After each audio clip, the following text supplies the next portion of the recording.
नमस्कार दोस्तों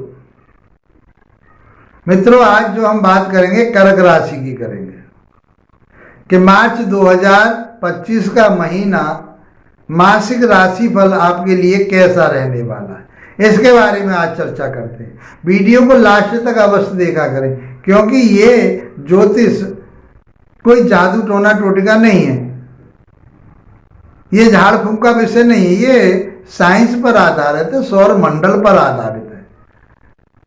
अब सौर मंडल में जो आप पढ़ के आए हैं, अब तक जो आपने देखा है, सूर्य ग्रहण और चंद्र ग्रहण, ये सब कुछ जो प्राकृतिक जो आपदाएं भी देखी हैं, खुशहालियां देखी हैं आपने, तो ये सब जो है सौर मंडल से ही होता है और ये सौर मंडल पर ही आधारित है, किसी जादू टोना टोटका पर आधारित नहीं है। मेरा तो काम आप लोगों को बताना है, समझाना है। जो लोग इस पर विश्वास करते हैं ज्योतिष पर, तो वो इसका लाभ उठाते हैं और उठाना चाहिए।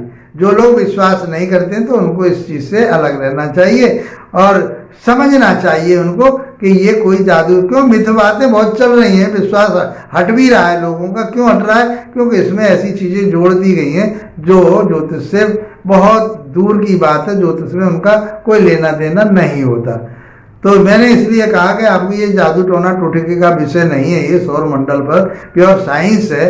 उसके आधार पर, उन ग्रहों के कारकत्वों के आधार पर ऋषियों ने इस ज्योतिष को बनाया, हमारे लिए बनाया कि हम इसका लाभ कैसे उठा सकें। ये महीने और साल और वर्ष जो दिए गए हैं, उनके आधार पर इन ग्रहों के माध्यम से कौन सा वर्ष कैसा रहेगा, कौन सी साल कैसी रहेगी, कौन सा महीना कैसा रहेगा, कौन सा दिन हमारे लिए अच्छा है, बहुत बारीकी से इसमें ऋषियों ने समझाया है। इसलिए मित्रों, हम आपके लिए वीडियो बनाते हैं, आपके भले के लिए बनाते हैं, आपकी अच्छाइयों के लिए बनाते हैं, आपके लिए इस ज्योतिष के माध्यम से मार्गदर्शन करते हैं। वीडियो आपको अच्छे लगते हैं तो लाइक शेयर सब्सक्राइब अवश्य किया करें, ताकि हमें भी बल प्राप्त होता है। विश्लेषण कराना चाहते हैं तो आप व्हाट्सएप नंबर पर संपर्क कर सकते हैं। आइए मित्रों, समझते हैं कि आपके राशि के मुताबिक और लगन के मुताबिक कर्क राशि वाले जातकों के लिए मार्च का महीना कैसा रहने वाला है। लास्ट में आपके लिए उपाय भी बताता हूं, ताकि उससे आपको निजात मिले और तो कोई परेशानी सामने ना आए। छोटे छोटे उपाय होते हैं, यदि आप सैद्धांतिक रूप से उपाय करेंगे तो आपके लिए रिजल्ट मिलेगा, और मन से करेंगे तो रिजल्ट मिलेगा, क्योंकि आपके हार्मोन, आपकी मानसिकता, इन ग्रहों के माध्यम से हम उस चीज़ से जोड़ते हैं जो, क्योंकि हम एक साइको डॉक्टर ही होते हैं, जो आप इन ग्रहों के माध्यम से, चाहे वो इलाज की बात चलती हो, चाहे उसके मन की बात चलती हो, चाहे उसकी आत्मा की बात चलती हो, ये सब चीज़ें इन ग्रहों के माध्यम से ही बताते हैं। मित्रों, राशि के मुताबिक हम बात करें तो आपके तीसरे भाव में केतु बैठे हुए हैं, 8वें भाव में शनि और सूर्य बैठे हुए हैं, 9वें भाव में राहु शुक्र बुध बैठे हुए हैं, 11वें भाव में आपके गुरु बैठे हुए हैं और 12वें भाव में मंगल की स्थिति है। ये ग्रह आपके लिए क्या प्रभाव देने जाएंगे, इसके बारे में बात करेंगे। आपका केंद्र तो खाली है, केंद्र में कोई भी ग्रह नहीं बैठा हुआ है। और पहले हम बात करते हैं आपके स्वास्थ्य की, तो स्वास्थ्य आपका अच्छा रहेगा, कोई भी इफेक्ट ऐसा नहीं आ रहा। इमोशनली आप जातक हैं, इमोशन से आप जुड़े रहते हैं, लोगों की परेशानियों को समझते हैं और अपनी परेशानी को किसी के सामने जागृत नहीं होने देते, अंदर ही अंदर अपने आप को कहीं ना कहीं उन चीज़ों को, भावनाओं को दबा करके रखते हैं, लेकिन दूसरों के साथ आप जुड़ जाते हैं, उनके इमोशन के साथ आप दुख में दुखी और खुशी में खुशी मनाते हैं। ये आपका जो स्वभाव है, ये आपके लिए आगे ले जाने वाला, मान सम्मान प्रतिष्ठा आपको दिलाने वाला होता है। तो मार्च के महीने में आपको कोई ऐसा बुरा प्रभाव नहीं है। आपको अपने भावनाओं पर कंट्रोल करके चलना है और अपने भावनाओं को कंट्रोल में ही रखना है, मजबूत होकर के चलना है, तो आपका इम्यूनिटी सिस्टम बढ़िया वगैरह रहेगा, कोई परेशानी नज़र नहीं आ रही। आइए मित्रों, बात करते हैं हम आपके शिक्षा की, ज्ञान की, विवेक की।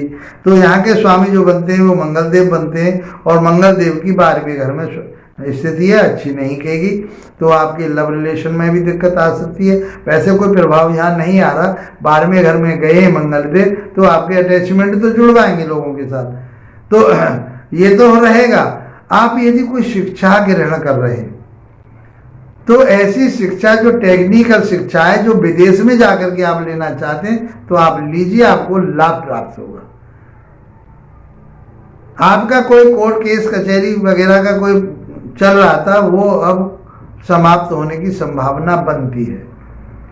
कोई रोग की कोई परेशानी हो रही थी, चाहे वो पित्त विकार था आपका, चाहे ब्लड प्रेशर था, उसमें निजात मिलेगी।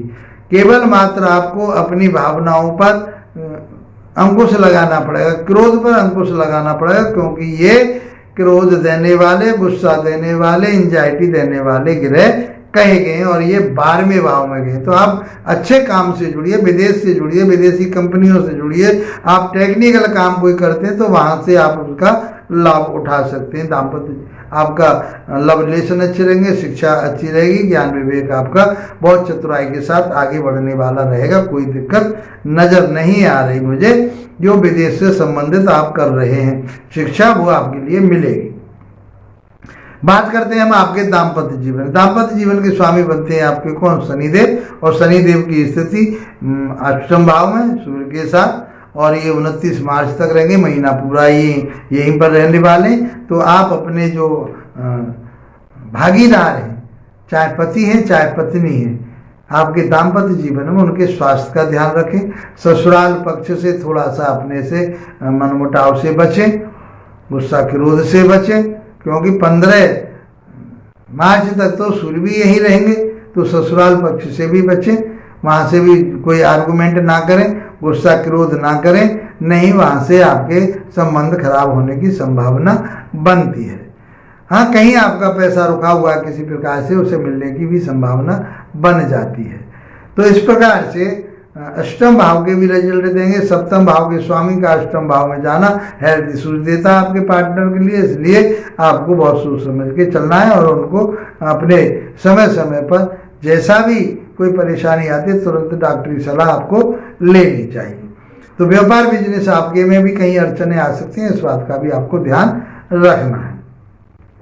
15 तारीख के बाद सूर्यदेव यहाँ से आपके भाग्य स्थान में चले जाएंगे। शनिदेव 29 तारीख को आ जाएंगे, और शनिदेव कर्क राशि वाले जातकों के लिए कारक ग्रह नहीं कहेंगे। इसलिए शनिदेव का भाग्य स्थान में जाना, राहुदेव का वहाँ बैठना, सूर्यदेव का वहाँ पर पहुँचना, तो सूर्यदेव तो आपके फेवर वाले ग्रह हैं, तो आप धन तो कमा पाएंगे, आपके परिवार भी आगे बढ़ेगा, लेकिन आपको परिश्रम मेहनत शनिदेव करवाएंगे। राहु भ्रमित करेंगे आपको, तो आप भ्रमित ना हो, उससे बचना है आपको। और परिश्रम आपसे जितना आप परिश्रम करेंगे उतना ही आपको लाभ प्राप्त होगा, क्योंकि शनिदेव आपको आगे ले जाएंगे। लेकिन इस महीने में आपके लास्ट में ही तो जा रहे हैं शनिदेव वहाँ भाग्यस्थान में। लास्ट वाले दिनों में आपके 2 दिन के लिए 2 दिन के लिए वहाँ पर शनिदेव ये 5 ग्रह इकट्ठे होंगे। तो 5 ग्रह जिस भाव में इकट्ठे हो जाएं, उनकी ऊर्जा बहुत ज़बरदस्त हो जाती है, और उसमें आपके लिए जो पॉजिटिव ग्रह जो है, ऐसा नज़र नहीं आ रहा है सूर्य के अलावा कि जो आपके लिए कोई पॉजिटिव ग्रह है। शुक्र आपके लिए पॉजिटिव नहीं है, और बुध भी आपके लिए पॉजिटिव नहीं है, और शनि भी आपके लिए पॉजिटिव नहीं है। केवल मात्र एक सूर्यदेव है, और सूर्यदेव राजा कहे गए हैं। इसलिए थोड़ा सा आपको पेशेंस रखना पड़ेगा, अपने गुस्सा क्रोध पर काबू रखना पड़ेगा, अपने बुद्धि से विवेक से उसे आपको आगे भ्रमित ना हो। राहु भ्रमित करेगा बुद्धि को, तो इसलिए वाणी को भी भ्रमित करेगा, तो तीखापन ना बोले, इसलिए आपका भाग्य आगे बढ़ेगा। यहाँ मुझे कुछ शिथिलता नजर आती है, तो धर्म कर्म से जुड़े, आप धार्मिक स्थानों पर जाएं, तो आपका जो है ये महीना बहुत अच्छा निकलेगा। अब बात करते हैं आपके कर्म की। 10वें भाव से वहाँ के स्वामी कौन है?